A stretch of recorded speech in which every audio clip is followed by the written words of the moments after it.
It's Talk of Iowa from IPR News. I'm Charity Nebbe. Later on in the show, I'll talk with poet William Bortz about his most recent collection, and we'll meet the new director of the African American Museum of Iowa. But first, any time is a great time to visit an Iowa state park. But if you go anytime now through the end of October, you can get in on fun, prizes, and help finding hidden gems with the Iowa State Parks Passport. Julie Tack is communications specialist with the Iowa Department of Natural Resources, and she is here to tell us all about it. Hello, Julie. Hello. How are you today? I'm great. It's wonderful to have you here. And the State Parks Passport is something that's been going on for a few years. When did you do this for the first time? We launched the Parks Passport in 2020. That year happened to be the 100th anniversary of the Iowa State Park System. And it also ended up being a time due to COVID when a lot of people were looking for ways to get outside. And it ended up being a really popular program that has just continued to be a wonderful way for people to explore the outdoors in our state. So to get the State Parks Passport, you just search online for Iowa State Parks Passport, you sign up, and then you can download the guide. You can access it through your browser while you're traveling around. But when people get into the passport, Julie, what do they find?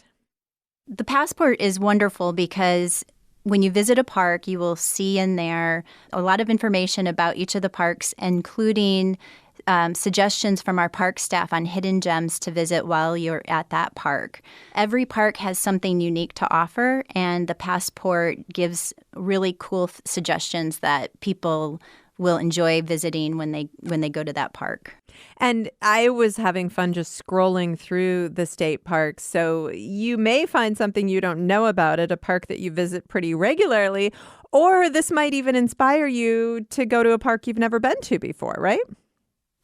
That's exactly right. We've had a lot of people tell us that they've been to parts of the state and to visit new parks that they've never been to before because of the passport.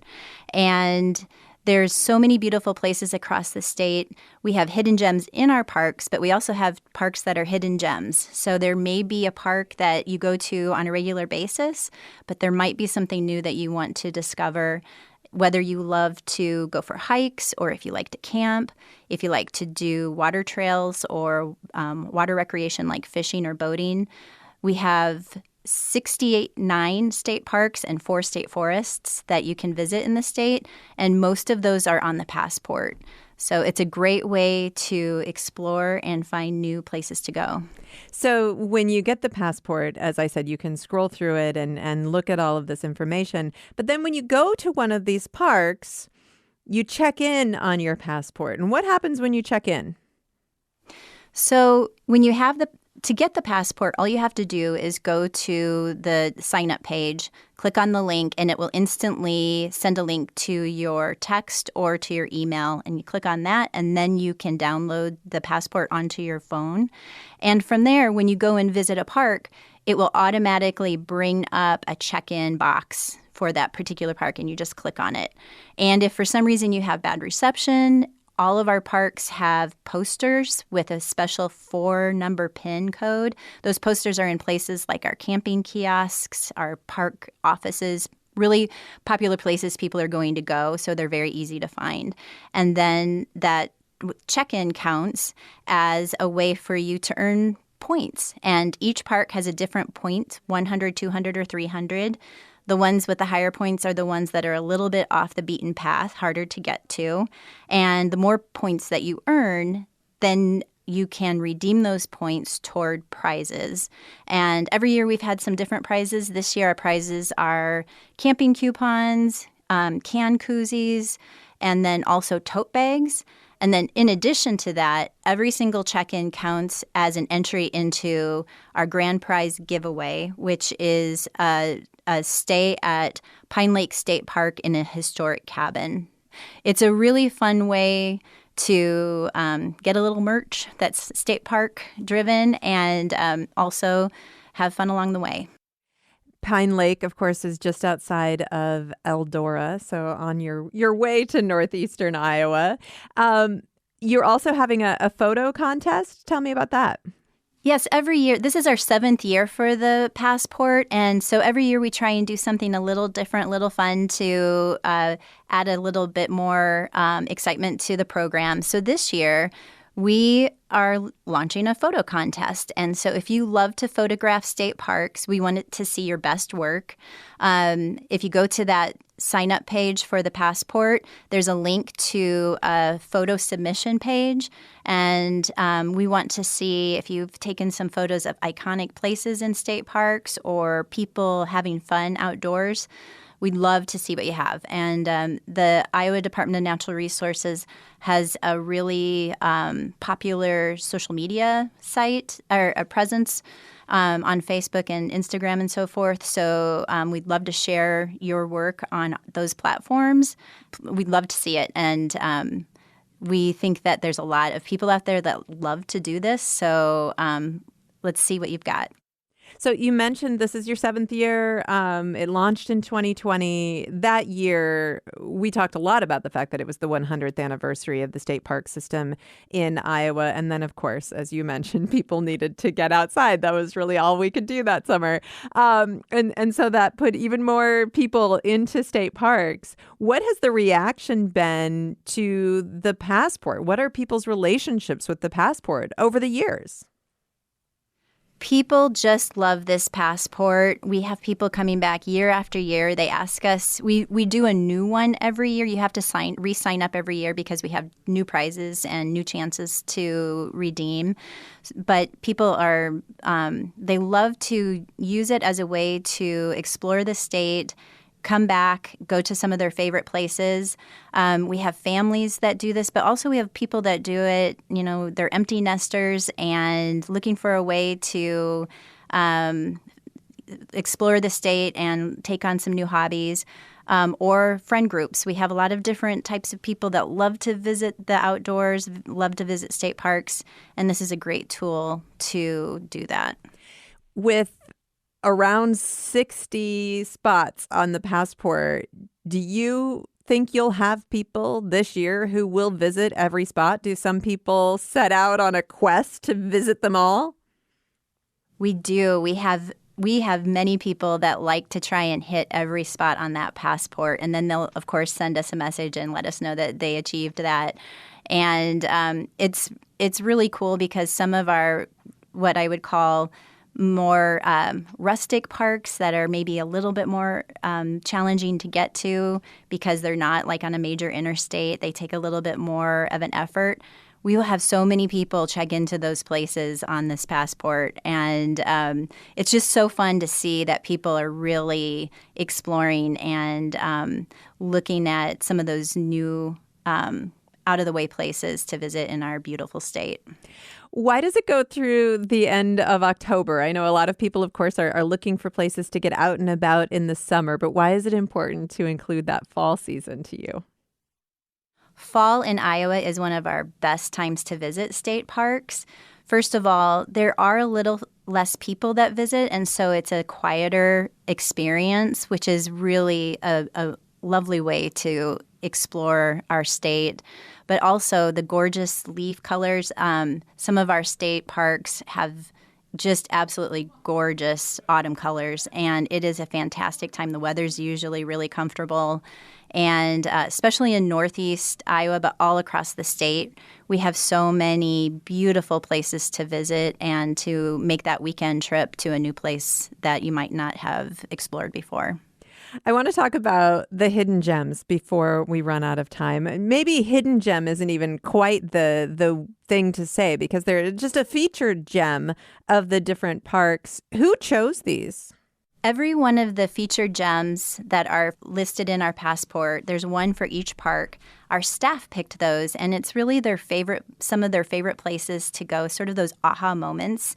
So it's one thing to get to the park and see some of the big things, but then it's so fun to be on a trail and then all of a sudden see something that makes you want to come back or makes you want to go to a new park. And one example is Waubonsee State Park, which is in southwest Iowa, near the Missouri border. It is a gorgeous park that is on the bluffs of the Les Hills. But prior to being a park, which it's first of all, it's 100th anniversary this year. It was first dedicated in 1926. Prior to being a park, there were homesteaders in that area. And so the featured gem at Waubonsee is a remnant root cellar that is found on one of the trails that you can go through the park. And it's just so interesting to be able to find that so easily when you're going for a hike in a park. It also sounds like something that it would be easy to pass by without even knowing that it's there. We've got time, I think, for one other example. There's a gem from Wapsipinicon State Park you want to talk about. Tell me about that. So the gem for Wapsi is a really cool bridge that people can go and take a look at. And like I said, every park has something that's a little bit different. At Big Creek State Park here in central Iowa, the hidden gem are some really old oak trees that you might not see in most places. They're absolutely huge and absolutely gorgeous. I'm going to put you on the spot. Do you have a favorite state park? Oh, wow. That's a great question. I don't know if I should answer. I think you should. I love them all. In the last year, my favorite park that I visited just in the last year is Dolliver Memorial State Park. Dolliver has a little bit of everything. If you like, a lot of people love Ledges State Park, so Dolliver has a similar feel to it with the limestone bluffs. It has some really cool geological things that you won't see in any other park. It has historic buildings because many of our state parks have buildings, lodges, bridges, and so forth that were built in the 1930s by the Civilian Conservation Corps, and they create those iconic images that you've seen of some of our cool beach houses and lodges and so forth. Dolliver has that to offer, and it has a beautiful river that runs through it. So it's a gorgeous, really easy place to get to that you wouldn't expect.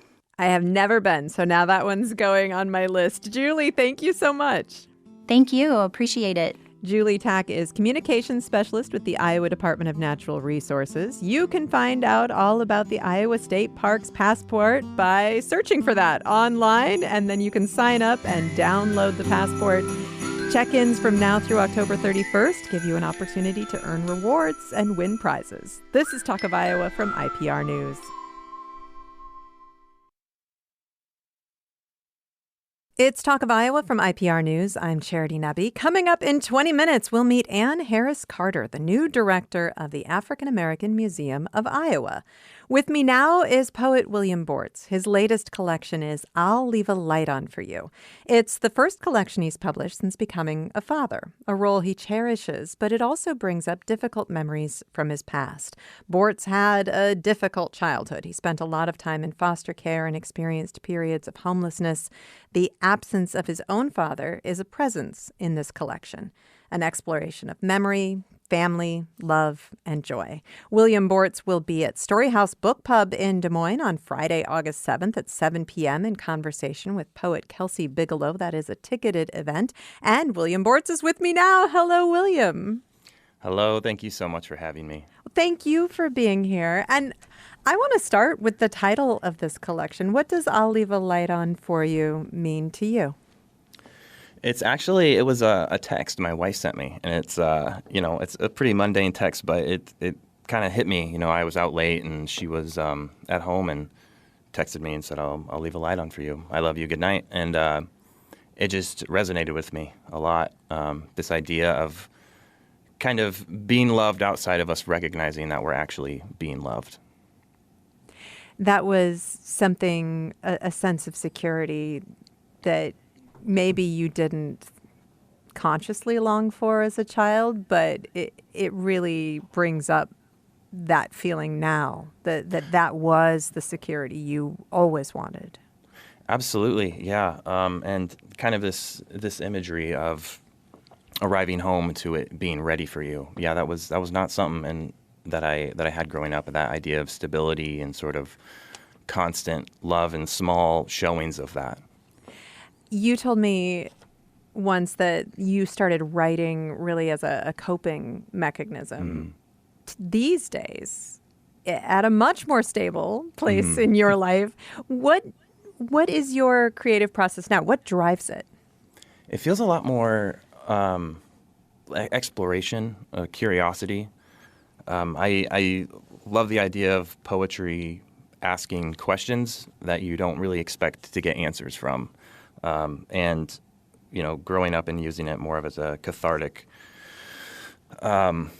source was, the questions were a lot bigger. And now as I've kind of grown into stability, the questions become a lot more, I guess, micro and more curious, less than sort of an emotional outpouring, I guess. So a lot more wonder, a lot more whimsy, which feels good.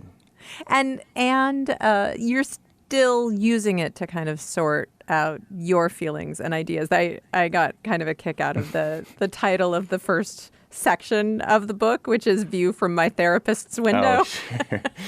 Yeah, surprisingly, things don't just go away magically. So they do. There is still a bit of, questioning and kind of thinking through things, as they kind of evolve and change form. As as you said, like as I have a daughter now, these things that I've carried my whole life just start to look differently and start to require different questions. Would you read a poem for us from that first section? Would you read The Day I Ran Away? Gladly. This poem is called The Day I Ran Away. The day I ran away, I believed freedom was a place one could arrive at. My hands were as soft as the underbelly of a tulip, and I remember that felt a lot like failing. This body is meant to break. I am a sky undone by noise. If I keep running, I will no longer have a name. The only home I know is away from here. The only price to be paid for leaving is memory. And in those photographs, I am still the small child you never stopped carrying gently to bed. This body is meant to break, and from its shell, light will pour out. That is William Bortz reading The Day I Ran Away from his new collection, I'll Leave a Light On For You.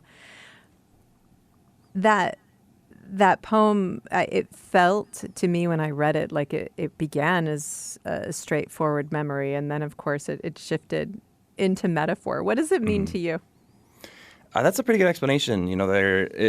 It was written, like thinking back now, about a night I ran away from the home I grew up in, and just that feeling like such a like grand departure, and then continuing to grow up and realizing how many other things I've run away from, only to arrive at a place that now feels like home. And being in that home, looking back at these memories, realizing that they're a part of a life that I'm very grateful to have, that I'm very appreciative of, and knowing that, everyone who lives experiences suffering to some degree, some more than others. And the gift we get with suffering is that we are alive, and we get to look back and see how that's formed us and how that's led us to places that we didn't think we would get to.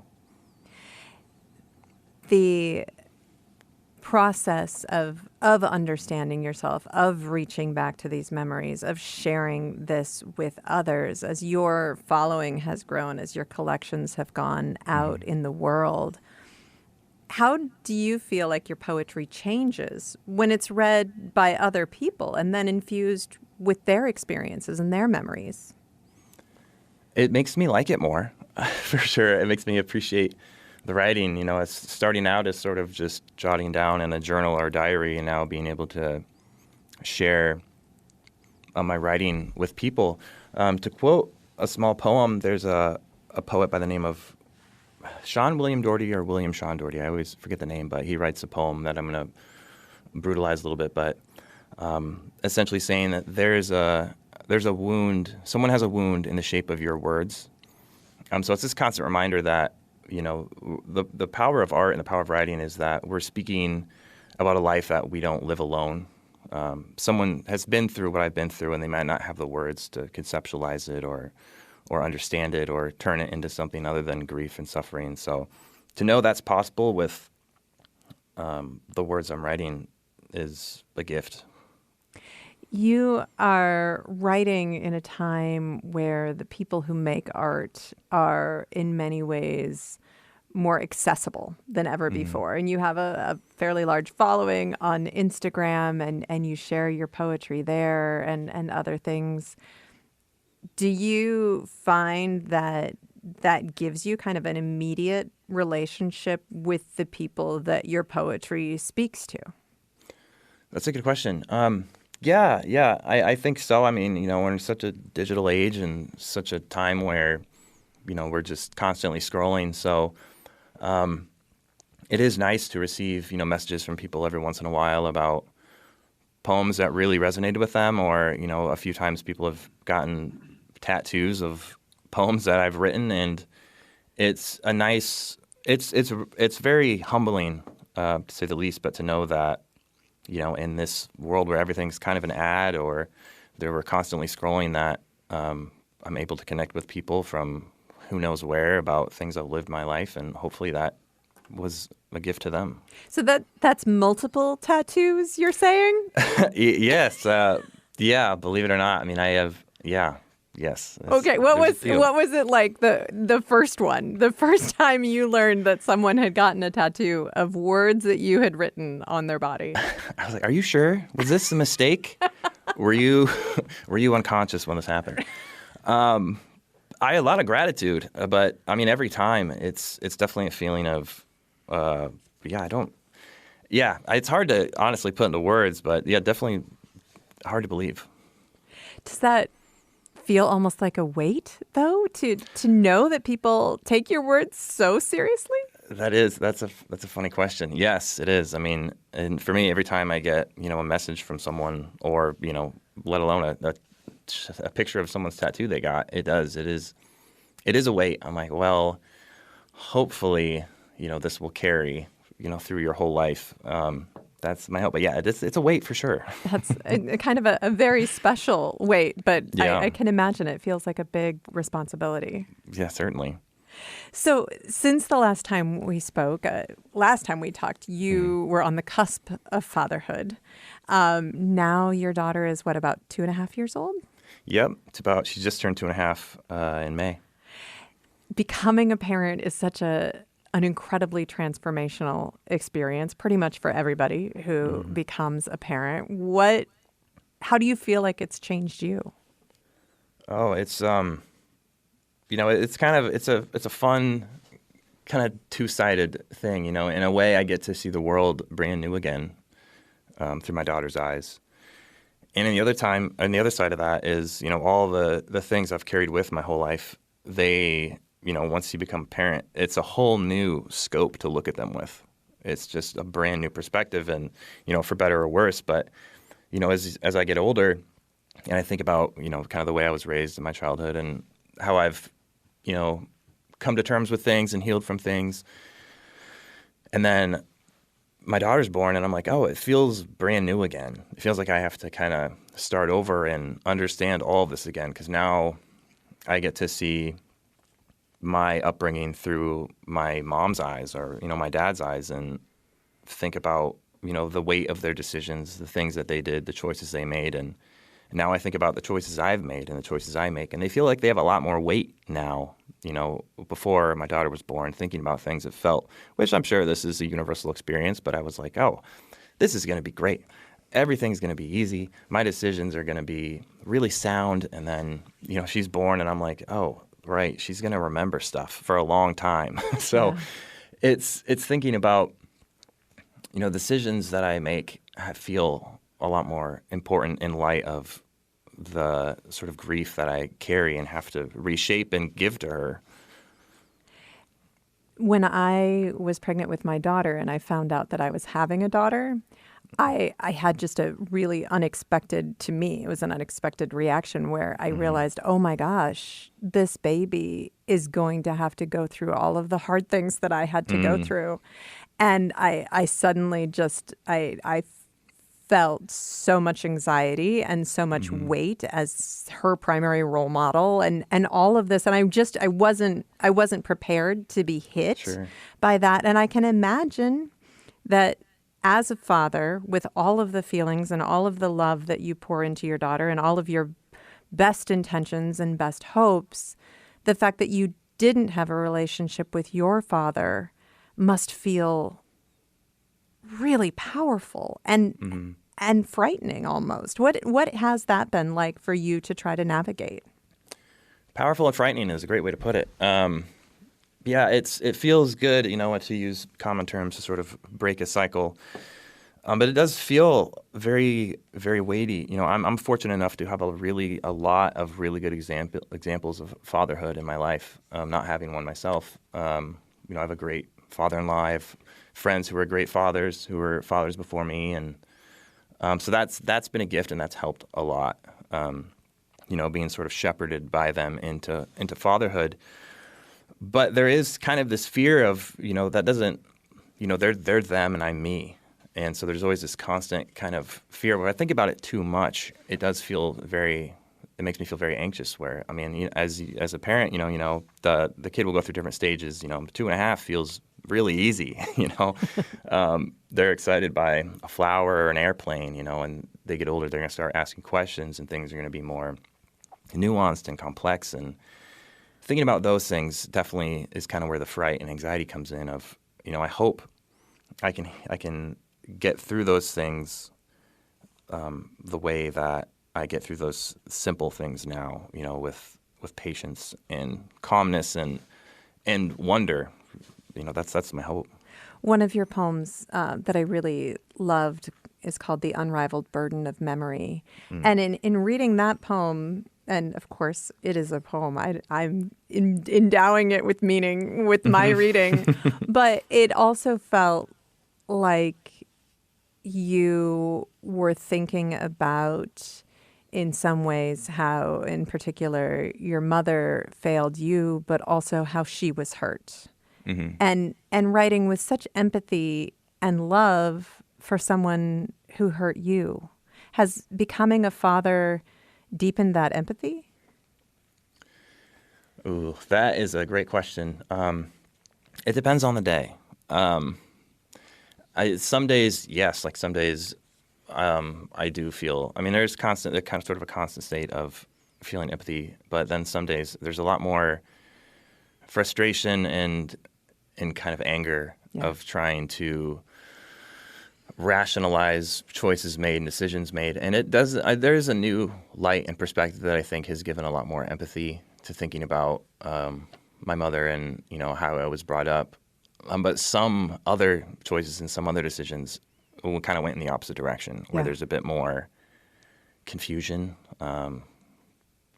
anger, frustration. So it again kind of asked a new question, posed a new question to some of those memories. Well, the results of those questions are really lovely and beautiful. And before we run out of time, would you read another poem for us? This one is, I ask God if plucked flowers go to heaven. Certainly. I ask God if plucked flowers go to heaven. Are they planted along the golden road, filling the air with a heavy sweetness? When we sing of our suffering here, do they tilt their heads down and remember their final act, transferred from moving hands to unmoving ones? A gift of vibrancy, just a shadow of what we were once holding, but enough to make us sing. That is William Bortz reading from his collection, I'll Leave a Light On for You. As this book goes out into the world, what do you hope readers take away from it? I just hope that readers are able to find appreciation in their own lives, are able to see the trials and suffering they've experienced in not to forgive my pun, but in a new light. To know that there's an other side that you can get to. However impossible it feels, there's another side to it. Do you reread your old poetry? Sometimes, depending on how old, I'm either like, oh, this was pretty nice, or this, I'm not going to read this again. We'll keep that tucked away. Does it surprise you? You are a prolific writer. I can imagine that there are things that you've written that you have forgotten. Yeah. I have just a document of sort of scraps of poetry. It's however many hundreds of pages long, and sometimes I dig through, if I have writer's block or whatever it is, and sometimes I'm like, I don't remember writing this. And usually those are the times where I'm like, I kind of like this one. It didn't feel like I wrote it. I kind of like it. Well, William Bortz, congratulations on the new collection, and thank you Thank so you. much for talking with me. Grateful to be here. William Bortz is a poet who lives in Des Moines. His latest collection is I'll Leave a Light On for You. He will be at Story House Book Pub in Des Moines on Friday, August 7th at 7 p.m. in conversation with poet Kelsey Bigelow. This is a ticketed event. Coming up in just a moment, we will meet the new executive director of the African American Museum of Iowa in Cedar Rapids. This is Talk of Iowa from IPR News.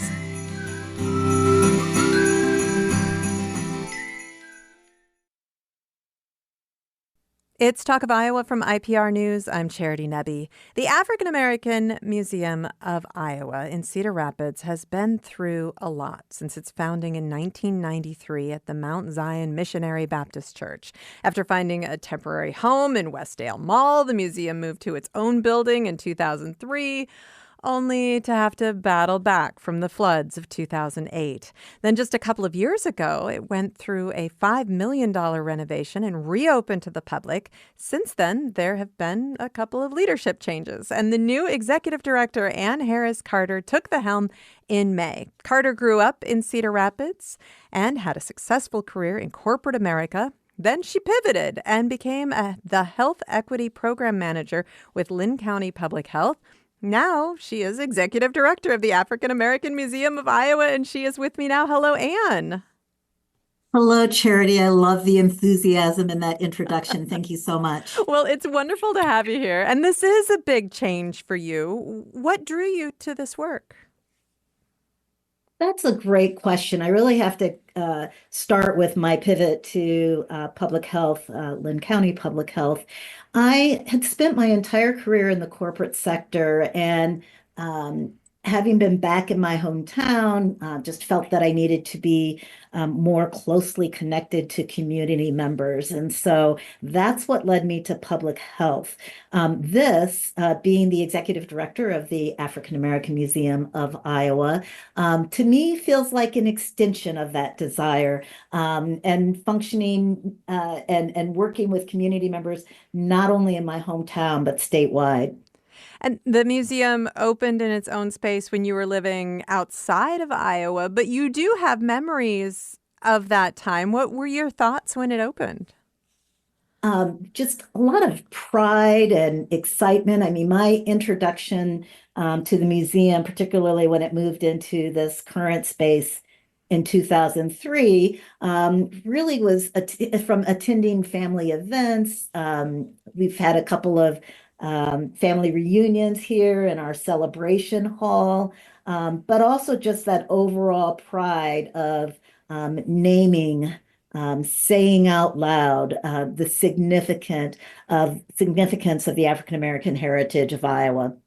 And I want to talk a little bit about your family, because your family is a prominent Black family in Iowa and Cedar Rapids. Your father, Dr. Percy Harris, was the first Black doctor in Cedar Rapids and served as Linn County medical examiner for nearly 40 years. Your mother, Lilia Harris, was a powerful advocate for lifelong learning and education. When you were growing up, how aware were you of the significance of the work that your parents were doing? Um, Not as much as I wish I had been. That's I a was privilege of certainly childhood, though. They're just it's kind of lovely too. and now I live in the home where I grew up with one of my sisters, and so it's been truly a delight to sort of experience our home through the lens of an adult, and to be able to look back at the various items that are in the home from my parents and read some of their writings to get a sense of what they were experiencing. What I did know growing up is that there were some neighbors who weren't very excited about our family moving into the neighborhood, and had expressed that point of view in a petition. And that meant that when it came time for me to go to elementary school, there were two driveways, and still are two driveways across from our home, and I could walk on one side of the driveway. Neighbors who had welcomed us and even said, "This is a shortcut to school. You don't have to walk up the big hill." and not walk on the other drive, which at the time lived a family that had signed the petition. So I knew something was a little bit different from the very beginning. Yeah. That is such a recent memory and such recent history. And obviously, this is civil rights are not settled in this country, and this is not old history by any stretch of the imagination. But that story really drives home the point of how much work is yet to be done. Yes, yes, indeed. And much of my corporate career was in diversity work, diversity strategy for nationwide corporations, large regional corporations. And I certainly understand the challenges of talking about difficult topics. And you are absolutely right to say that it is not yet settled. So you come into this work at a really fraught moment where talking about diversity is difficult, and there are efforts even to silence voices that want to talk about Black history and diversity in Iowa. How does that affect your work as the leader of this organization? When in Iowa, and again, there's been, I guess, legislation over the past few years that have um, incrementally and in some cases immediately silenced voices. Last year, it was Senate File 311. And that really made me think about how am I as an individual using my voice? How am I as an individual making a difference? How am I as an individual encouraging others to speak out? And so being at the African American Museum of Iowa for me is about telling my truth, telling the truth of the state, not letting those stories be silenced. I may not be a historian by training, or that's not my discipline, but I love stories about history. And that's what this is about. That's what this museum is about. So I want to be in a place where I can encourage people to tell their stories. Does it make it harder for you to facilitate the telling of those stories? Is it harder to raise money for the museum in this moment where maybe people are afraid to step up? It's funny. It actually empowers me to speak up louder. Maybe because I'm at an institution that has that mission to preserve and exhibit and teach the African American heritage of Iowa. I've been here, as you noted in your intro, just about 2 months, and you asked about is it harder to raise money? I think my team has told me anecdotally that they hear things from some of our sponsors and our supporters and partners. But when we talk about the mission and when we talk about how it is that much more important to make sure that we are reaching all Iowans or those who visit from beyond the rivers. So I do feel emboldened because I want to make sure this story is told. I have been to the museum a couple of times since it reopened after the big renovation. Tell me about your feelings as you walk into the museum, because it is a very carefully curated collection. And I know that there are many, many artifacts that are not on display because of the importance of telling a story that can connect with people when they come in without overwhelming people to help them understand.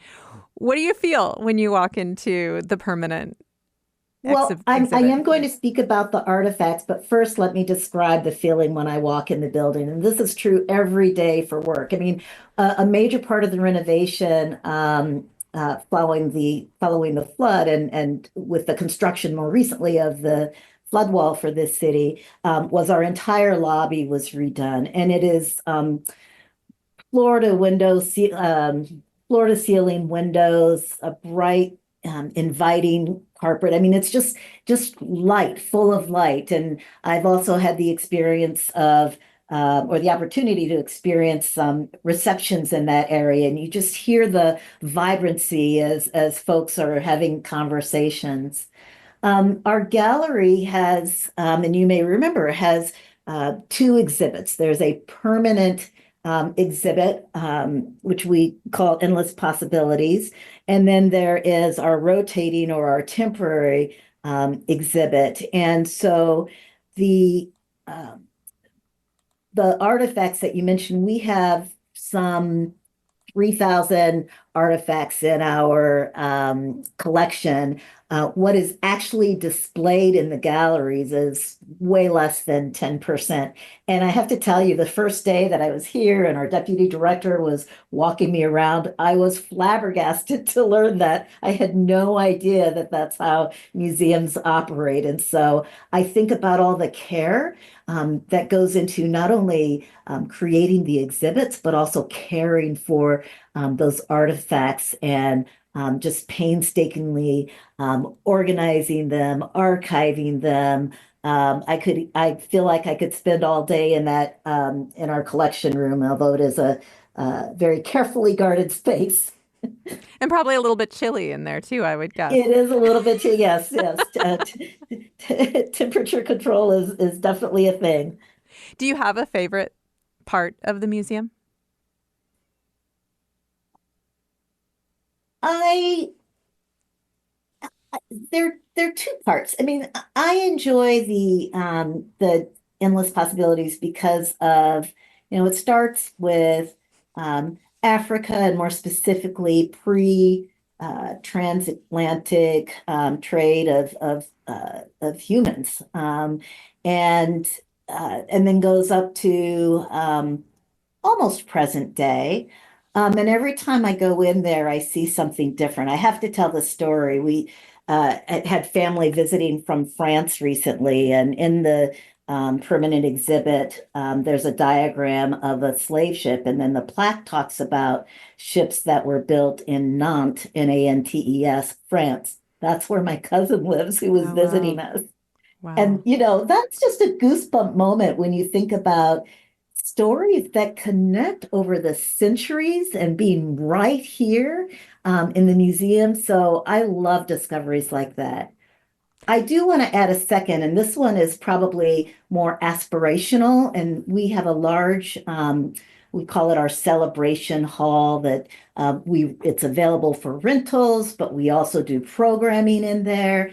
And I'm really excited about reaching out to community members to get their ideas for what they'd like to see as programming in that area, whether it's the arts, whether it's health and wellness, maybe even faith-based. So I'll put that as a tie for number one. Well, yeah, let's talk about the future, about your hopes. You describe yourself as a connector. So connecting with the community, connecting with the state, that is your goal. What's your vision for the future of the museum? There are a couple things that I describe usually. One is just uh, deepening our impact right here in Cedar Rapids. Yes, we are a statewide museum. Our hometown is Cedar Rapids. And I think really from my work in public health, I gained an appreciation for community gathering spaces. And then I'm curious at this point about what does that mean for the African American Museum of Iowa? And how does that help empower people to tell their history and empower people to learn the history of Black African Americans, of Black Iowans rather. The other is just expanding our presence statewide. That was the vision of the founders of this organization back in 1993. I had an opportunity to sit down just recently with one of the co-founders and talked about their early efforts and how they were connecting with communities across the state. And so we do have just a wonderful offering of traveling displays. Really want to develop, I like to call it just relational connections. And so, while in public health, I was focused on Cedar Rapids Metro and Lynn County. Now I really have a desire to physically visit with people who are in, I'll say, Sioux Falls and in Council Bluffs, and one, raise awareness about the museum, but also make sure that those stories are reflected in what we exhibit and teach. In the stories that we've done on the museum over the years, I have run into people who were surprised to learn that the African American Museum of Iowa is in Cedar Rapids. So I'm sure that also feels like a challenge, just making sure that Iowans know that it is there and what you have to offer. Yes, absolutely. I I'm going to share something that I'm hesitating, but I born and raised in Cedar Rapids, and I went to college out east and spent most of my career east of the Mississippi River. And if I had a dollar for every time somebody asked me, "You mean there are Black people in Iowa?" I probably could have retired by now. Yeah. And so that again is what inspires me to make sure that these stories are told and shared. Is there a specific dream when you think about the future? Is there something in particular that you just really hope that you can make happen? I so we have a strategic planning session that I've planned with the board next month. I love strategic planning. I have the benefit of having two facilitators leading it, so I'm sure I will be sitting on my hands and making sure that I am encouraging others to speak. But this plan will take us through 2030, so it'll be a 4-year plan. Our 40th anniversary is 2033. And I'm not sure what that's going to hold for us. And I don't necessarily have a specific vision in mind for that, but I'm really excited to work with the board and make sure that we are thinking ahead to 2033 and what path we need to pave as we approach that year. I can imagine in making this big a pivot in your life and career that there were a lot of nerves. 3 months into the job, how are you feeling now?